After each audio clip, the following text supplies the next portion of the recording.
Además, es especialista en control de calidad en concretos. Adelante, ingeniero, muy buenas noches. Le dejo el escenario.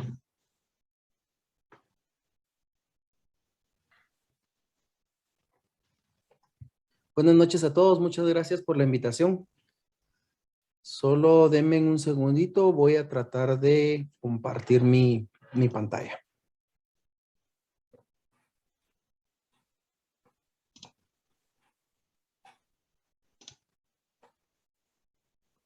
¿Pueden ver mi pantalla? Todavía no se ve nada, ingeniero. Un segundo.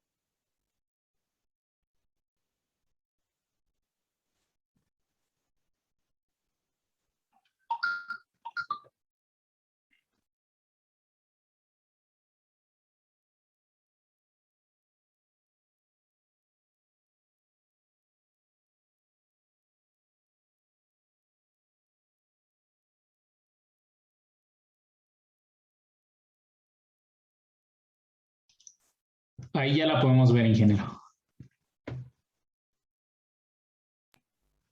Ok, estamos listos entonces. Bueno, nuevamente muchas gracias por la invitación. Básicamente lo que les voy a venir a exponer es los muros mecánicamente estabilizados. Es una de las tipos de construcciones que ahora está en auge. Es porque es muy práctico de construir, es muy fácil, necesita muy poco equipo para poder instalarlo. Entonces, básicamente la presentación va a estar basada en tres partes. Primero, una visión general de qué es un muro mecánicamente estabilizado. Básicamente, cuáles son sus partes, cómo está conformado, dónde puedo usarlo. Después vamos a hablar un poco del diseño. Y por último, pues unas fotografías del diseño del proceso constructivo y cómo es que se instala cada uno de los muros. ¿Sí?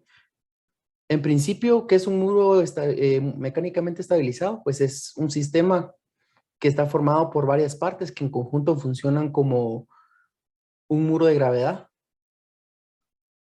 Cada una de las partes accionan y están entrelazadas de manera que cuando tengan cargas de presión de suelo o acción de un sismo, puedan trabajar conjuntamente y evitar deformaciones.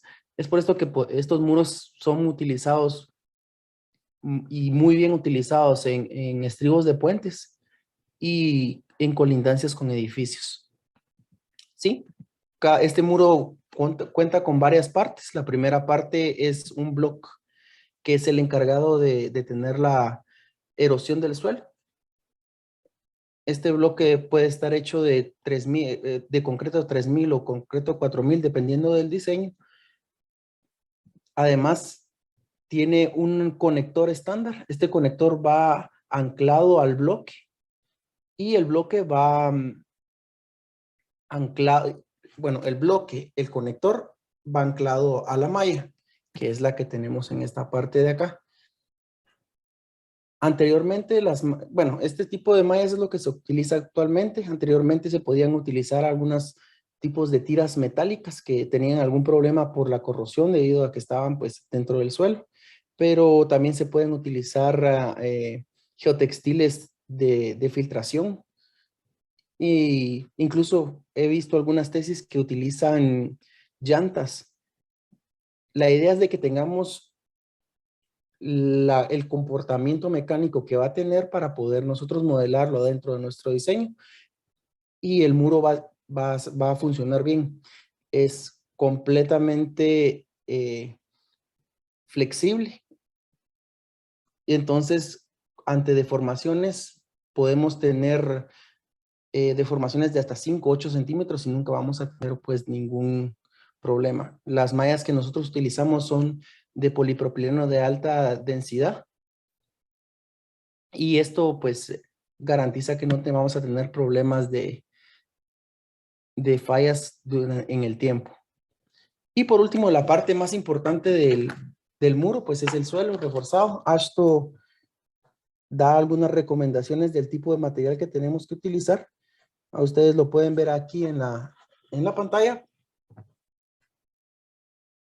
Y pues bueno, este serían las 4 partes que tenemos para el muro, ¿sí? Cuando funcionan todos al unísono, da una buena resistencia ante sismos. De hecho, en Chile hemos tenido, bueno, se han tenido experiencias que ante sismos de alta demanda, pues no han tenido formaciones ni siquiera de 5 centímetros. Entonces, bueno, eso depende del tipo de diseño. ¿Cuándo lo utilizamos? Esto lo utilizamos cuando necesitamos alcanzar una altura mayor, digamos que necesitamos crear una plataforma, cuando necesitamos tener un talud que tenga 90 grados o cuando necesitamos un confinamiento lateral. ¿Sí? Esto, bueno, esto es como parte del diseño, que esto es lo que, pues a lo que yo me dedico. En principio, tenemos que tener seguras 2 cosas. Primero, ¿qué normativa nos vamos a anclar? Generalmente aquí en Guatemala utilizamos AASHTO, utilizamos NSMA, que son normas estadounidenses, pero está la UNE, que es española. Cada una tiene sus diferencias, cada una tiene sus factores de seguridad. Y digamos la NSMA, perdón, les deja tener una longitud variable en las longitudes de las mallas, mientras que la AASHTO no permite variabilidad. Hay empotramientos y algunas otras cosas, el tipo de suelo que se puede utilizar. Cuando ya tenemos la normativa, nos tenemos que anclar a la metodología de diseño. Ahorita actualmente tenemos 2, que es ASD y LRFD. En mi experiencia y en lo que se utiliza en Guatemala es la mayoría de diseñadores utilizan ASD, que generalmente lo conocen como método de factores de seguridad. Sí, LRFD pues es una filosofía que utiliza una reducción en las cargas una amplificación en las cargas y una reducción en las resistencias, que en teoría modela mejor el comportamiento de la estructura, pero en principio en Guatemala la mayoría utiliza ASD y también, como mi experiencia, también genera muros que son más eficientes, costo, construcción y diseño. ¿Sí? Cuando vamos a empezar a diseñar un muro, tenemos que tener en cuenta que necesitamos algunos parámetros que van a ser de entrada. En principio, debemos tener todos los parámetros geomecánicos que vamos a utilizar y que vamos a tener en el sitio, ¿sí? En principio tenemos un relleno reforzado y para tener o para poder modelar este tipo de suelo necesitamos tener un C, un phi y un gamma, o un peso unitario, un ángulo de fricción interna y una cohesión, tanto para el suelo reforzado, para el suelo retenido y para el suelo de cimentación. Teniendo estos datos, nos ubicamos en para qué va a servir mi muro, ¿sí?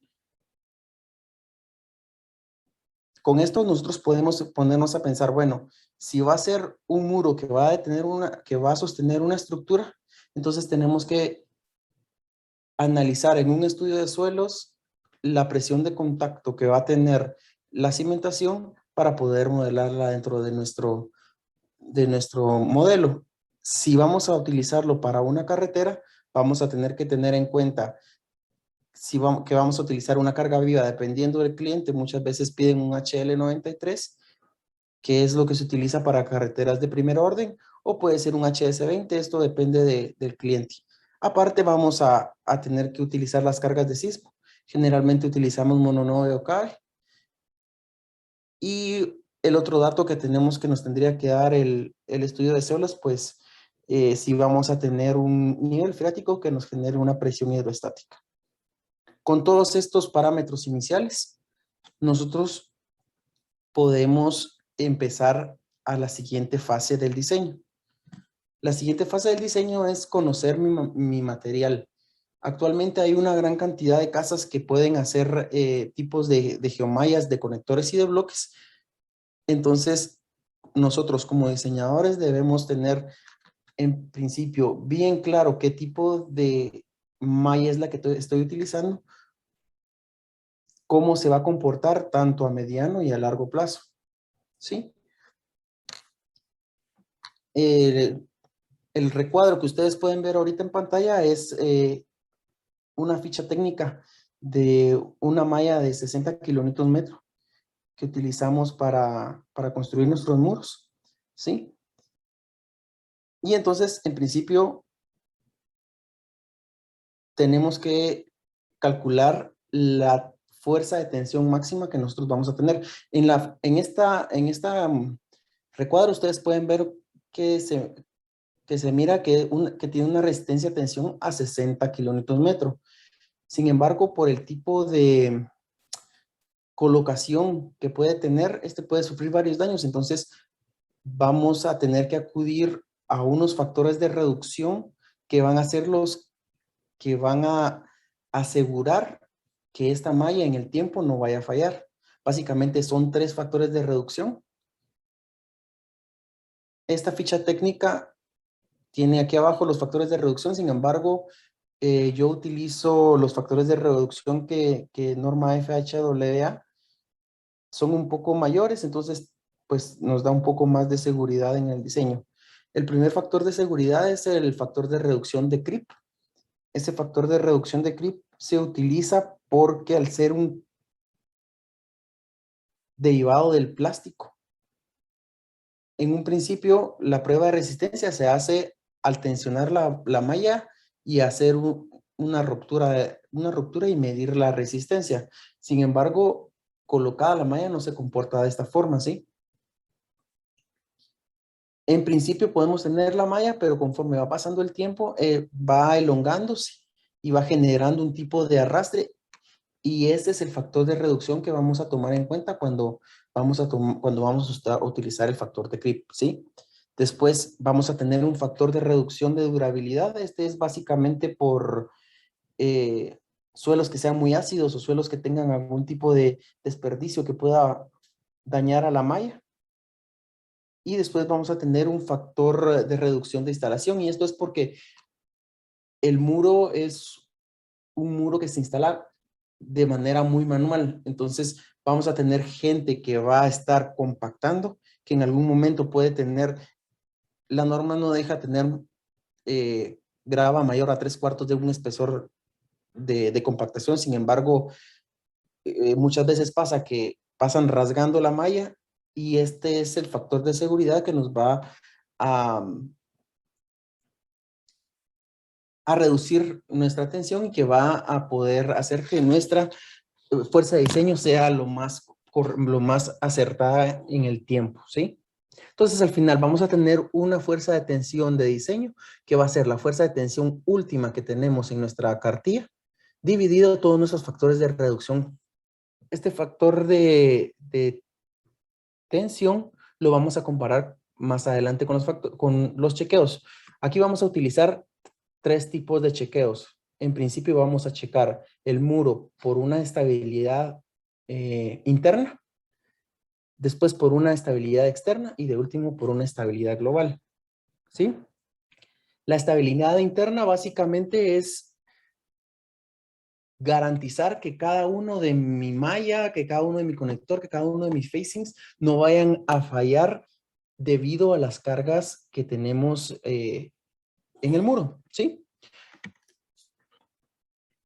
Tenemos básicamente lo que vamos a tener, esto que ustedes miran ahí es un bosquejo de un muro mesa con sus mallas extendidas y con su suelo de refuerzo, ¿sí? La tensión máxima que va a generarse, por decirles, en la primera malla, que está a una distancia Z1, va a ser igual al peso específico del suelo por la distancia que hay hasta la corona, por un factor de presión pasiva, por el espaciamiento o área de influencia que va a tener entre mallas. Esto es un proceso muy iterativo. Este cálculo se tiene que hacer por cada una de las mallas y es un proceso largo. En realidad, yo esto no lo hago manual, yo utilizo un programa que se llama Geo5, que eso pues lo calcula en un par de segundos, ¿sí? Si lo van a hacer a mano, esto es un trabajo de un par de horas, ¿sí? Entonces ahí está cómo se calcula la fuerza de tensión actuante, cómo se calcula el factor de presión pasiva y al final utilizamos igual el factor de seguridad que nos va a recomendar la norma que pensamos, que nos anclamos al principio. Generalmente para tipos de muros de larga duración utilizamos un factor de seguridad de 1.5. Para muros que son temporales se utilizan factores de 1.35 y ese factor de seguridad es básicamente dividir la fuerza de tensión actuante dividido la fuerza de tensión de diseño. Eso quiere decir de que vamos a tener un factor de seguridad de 1.5, o sea que vamos a tener un 50% de resistencia mayor hacia la falla. Si tenemos un factor de seguridad igual a 1, eso quiere decir de que estamos en equilibrio límite, ¿sí? Y si es menor que 1, pues eso quiere decir de que nuestro muro va a fallar. Este es el primer chequeo que vamos a realizar y esto es en base al chequeo de resistencia o que mi malla no se vaya a fallar durante su periodo de vida.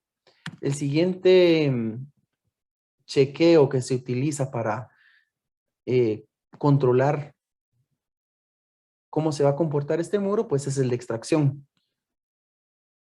Lo primero que tenemos que hacer es idealizar nuestra falla teórica. Nuestra falla teórica va a ser 45 más pi medios.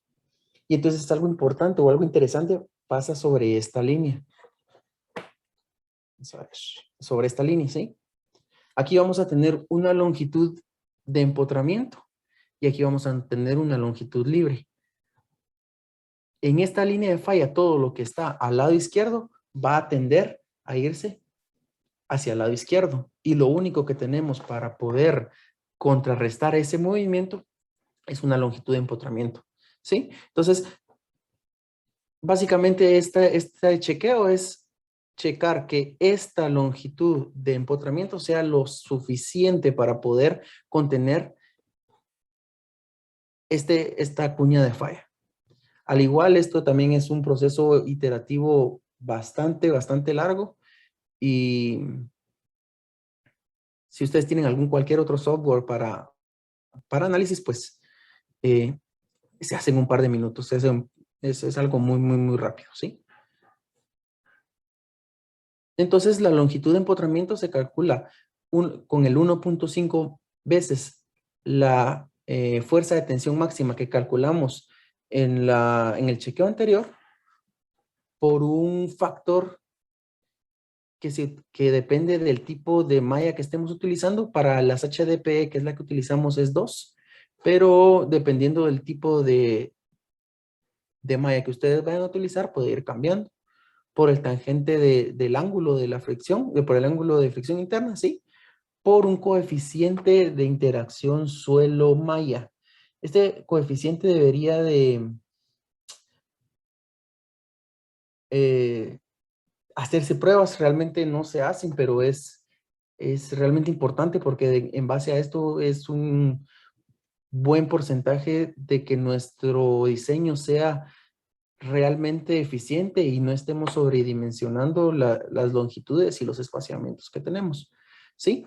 Aquí abajo tenemos una tabla, que es lo que realmente se utiliza para hacer el diseño. Entonces aquí tenemos, dependiendo de qué tipo de suelo tenemos, aquí tenemos un coeficiente de interacción suelo-geomalla.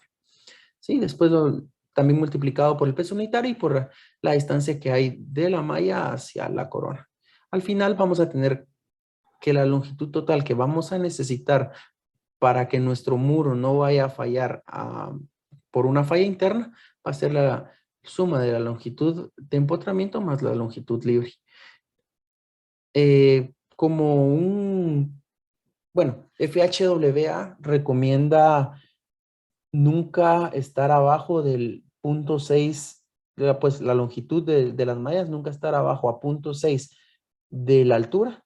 A mí me gusta trabajarlo con 0.7 porque realmente se ve la disminución en el movimiento en la corona. Digamos, cuando estamos compactando, pueden haber algún tipo de movimientos que van del orden de 1, 2, 3 centímetros hasta 5 centímetros, pero si tenemos en cuenta que la longitud tenemos un 0.7 de la altura, eso se va reduciendo hasta 1 centímetro y eso lo utilizo yo como regla y si algún día tienen que diseñarlos, les recomiendo que lo utilicen. No es un costo tan grande y tiene beneficios pues altos. Bueno, entonces esto es como estabilidad interna. A partir de ahora vamos con la estabilidad externa. En este punto ya no hay partes. Todo esto lo trabajo como un bloque, ¿sí? Eso quiere decir de que ya no, que mi muro es un bloque de gravedad, como que estuviéramos diseñando un muro de gaviones. Esto genera, o esto probablemente si ya llevaron mecánica de suelos 2 o mecánica de suelos 1, se les va a hacer conocido porque básicamente son los mismos chequeos de estabilidad que se utilizan para los muros en voladizo o para los muros de gaviones. Y es básicamente conocer las fuerzas que influyen dentro de mi muro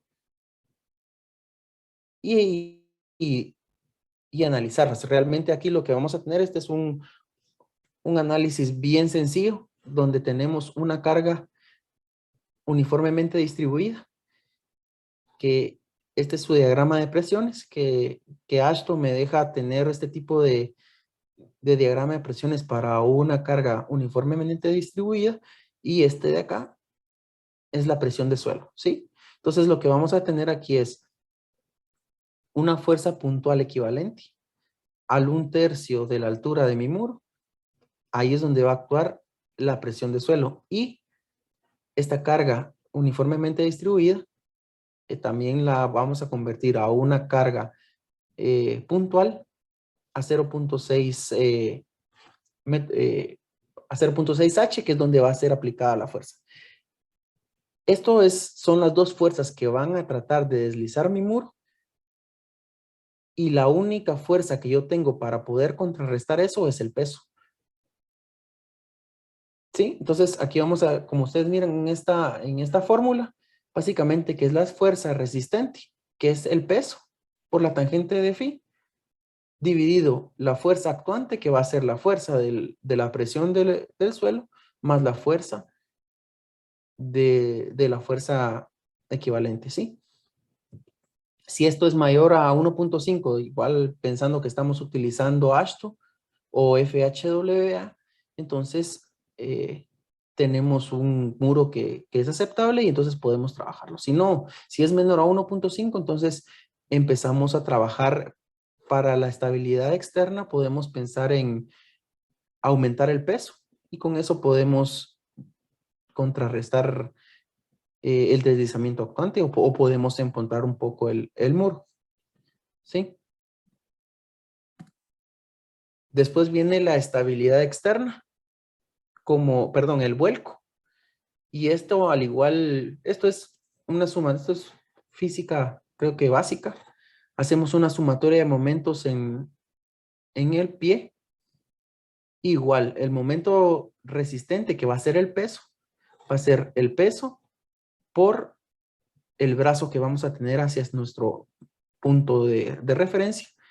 Y el momento actuante va a ser igual la fuerza de la presión del suelo por el brazo que va a tener, más la fuerza de esta fuerza, por su brazo. Entonces, al igual, si tenemos un momento resistente mayor a un momento actuante, entonces el factor de seguridad va a ser mayor y vamos a tener un factor de seguridad mayor. Si tenemos un problema con que tenemos un factor menor, entonces lo que podemos trabajar es, al igual que incrementar el muro, podemos empotrar el muro para que regenere, para que el suelo que se encuentra en esta parte le sirva como un punto de retención y el vuelco pueda disminuirse, ¿sí? Y al final, pues, una estabilidad global. La estabilidad global lo que nos va a comprobar es que mi muro como bloque funcione con mi muro de retención, con mi suelo de retención y que tenga problemas con mi suelo de cimentación, ¿sí? Entonces, básicamente esto es una comprobación de dovelas. Entonces, aquí cada una de estas es una comprobación que yo he hecho y que representa una sección de círculo que es crítica. Si cada una de estas yo lo tengo configurado a 100 secciones de círculo, si cada una de estas, esto representa el que aquí está trabajando el 67%, o sea que esto es lo, y aquí está trabajando el 100%. Este muro que ustedes ven aquí probablemente va a fallar porque está trabajando al 100%. Entonces, aquí lo que tenemos que hacer es hacer más grande el muro, porque mientras más grande el muro tenemos mayor peso, o anclar más el muro para que tengamos igual un contrapeso del suelo que tenemos enfrente, ¿sí? Cuando tenemos ya todas estas comprobaciones y todas las comprobaciones están pues aceptables, entonces ya podemos empezar a ver o empezar a hacer planos para poder empezar a construir nuestro muro, ¿sí? Entonces, es básicamente eso. Tenemos una estabilidad interna, que la estabilidad interna va a ser la que mira cada uno de nuestros, individualmente cada una de las secciones de nuestro muro, la estabilidad externa, que es la que trabaja nuestro muro como que fuera un bloque, y la estabilidad global, que es la que va a trabajar nuestro muro como bloque, pero interactuando con nuestro suelo de retención y nuestro suelo de cimentación, ¿sí? Aquí está el proceso constructivo. El proceso constructivo es bastante sencillo. Si ustedes pueden ver, lo que se necesita es una cuadrilla de personas y un par de bailarinas, dependiendo del tamaño. Si no, pues puede ser un rod. Lo primero que se hace es que se hace una zanja y se llena con piedrín. Nosotros lo denominamos como un pad de nivelación y que tiene como función únicamente poder nivelar la primera hilada de nuestro suelo, la primera hilada de nuestros bloques, perdón, de tal manera que cuando empecemos hacia arriba tengamos un alineamiento lo más cercano posible. Esto por ser un prefabricado no tiene una alineación perfecta como que fuera un bloque para construir un muro, pero realmente si se empieza desde el principio con un pad de nivelación, tenemos al final unos acabados pues bastante atractivos. Bueno, pad de nivelación. Después aquí ven a las personas que están nivelando cada uno de los bloques. Después de eso unimos el bloque con la geomalla con los conectores. ¿Sí? Se llega a tender, se tensa. Y después de eso se empieza a hacer una capa de relleno. Esa capa de relleno son generalmente 20 centímetros. Si se va a trabajar con un, con un rodo, si se va a trabajar con una bailarina son 15 centímetros y al final se debe checar de que el Proctor tenga por lo menos el 95%, ¿sí? Aquí estamos haciendo unos muros en unas carreteras bastante famosas por aquí. Las alturas que hemos trabajado van desde 2 metros hasta 25 metros. La altura aquí no es una limitante, pueden ser una,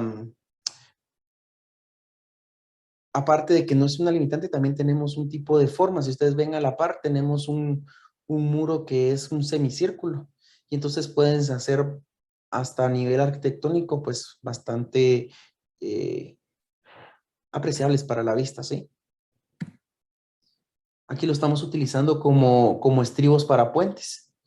Este también es una carretera bastante famosa acá y lo que estamos haciendo ahí es únicamente la retención del suelo para que sirva para evitar el colapso pues, que está ahí, sí, claro. En la otra parte de acá estamos haciendo sí, esta es la rampa. Aquí estamos haciendo la rampa y entonces ahí no tenemos ninguna conexión con la vía cabezal. Si ustedes pueden ver ahí, la vía cabezal está sobre su cortina de pilotes, entonces ahí no tenemos nada que ver nosotros con ese tipo de carga. Ahora bien, este sí, este de acá es un muro estribo. Este es uno de los muros más interesantes que se pueden hacer, porque básicamente este es un estribo real, está cargando la viga cabezal del puente y, y nada más, o sea, no necesita nada más que el muro mesa para poder sostenerse sobre esto. Este es un diseño un poco o bastante especial. Eh, los refuerzos son bastante altos, pero para que tengan idea, pues se puede hacer también un estribo y no importa la forma, si ustedes ven es casi circular. Bueno, y por último, esta es una variación del mismo modelo que tienen a la par, lo único es que no tiene una fachada de block, sino que lo que se le agrega es una malla biaxial, que es la que se encarga de retener el suelo y se le siembra eh, pues grama para que tenga una mejor vista en algún tipo de residencial o algo por el estilo. Pues nada, muchas gracias ahí por su atención y eso es todo de mi presentación. Muchísimas gracias, ingeniero. Compañeros, no sé si alguien tiene alguna duda.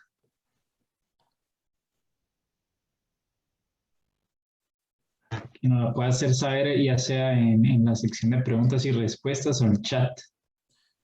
Si no, igual pueden ya, cualquier cosa que les surja por ahí, pueden escribirme y con mucho gusto. Si están en algún tipo de diseño, también, pues a mí me gusta compartir la información y si necesitan, escríbanme y yo los puedo ayudar en cualquier cosa que pueda por ahí ayudarlos. Aquí hay una pregunta, ingeniero, es de Mario Velázquez. Dice, ¿qué muro recomendaría para el libramiento de Chimaltenango? Oh, ok, el libramiento de Chimaltenango es un tema bastante escabroso. Este son muros nailing, pero yo hubiera utilizado muros anclados. El suelo es bastante arcilloso y el agua no se controló de la mejor manera. Sin embargo, estos muros que tenemos en esta presentación son muros para relleno. Los muros nailing son muros para corte y generalmente se utilizan en carreteras de primer orden. Por ejemplo, en la base hemos trabajado por ahí unos anclajes activos.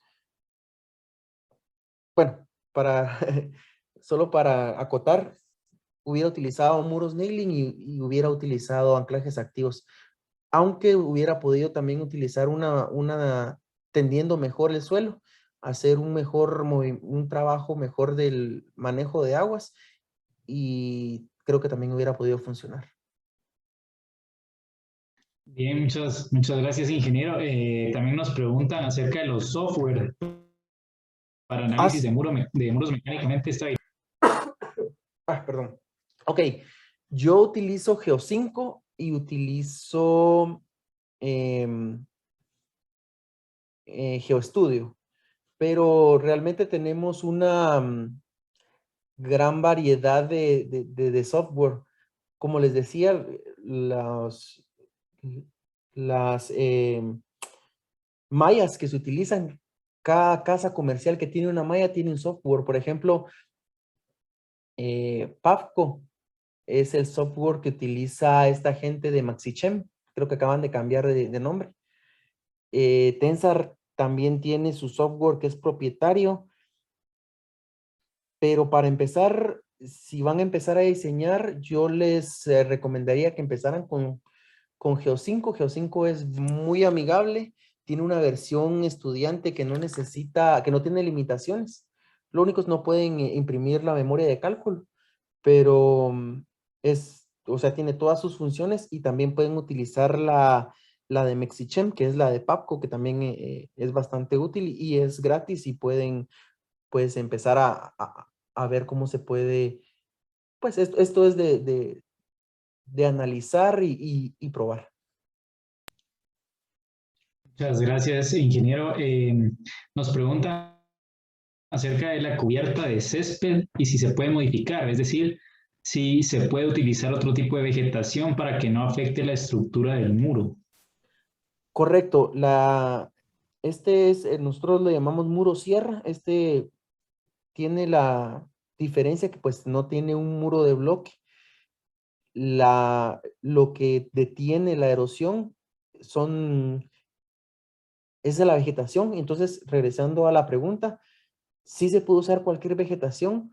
Lo único es que como no tiene un facing de concreto, el que se encarga de detener la erosión es la planta que vayamos a sembrar. Entonces, si vamos a tener una planta que es muy frondosa, puede servir muy bien. Si tenemos una planta que va a ser un poco delgada, entonces podemos tener algún tipo de desprendimientos que al final estructuralmente no nos puede o no nos va a afectar, pero a la visión no es algo tan agradable. Está bien, muchas gracias, ingeniero. Por ahí preguntan que cómo pueden contactarlo. Sí, pueden contactarse conmigo a mi correo carlos.perez@grupoprecon.com. Ahí estoy, pues, todo el tiempo. Cualquier cosa que necesiten, yo puedo echarles ahí. Para empezar en esto hay que tener alguien que le dé una luz. Casi todo se aprende eh, autodidacta, pero siempre necesita uno alguien que le dé una luz y si ustedes necesitan, yo puedo echarles una mano por ahí. Muchísimas gracias, ingeniero, por su tiempo, por compartir su conocimiento con nosotros. A continuación, queremos entregar un pequeño reconocimiento por haber compartido, por haber sido parte del Congreso. Buenísimo.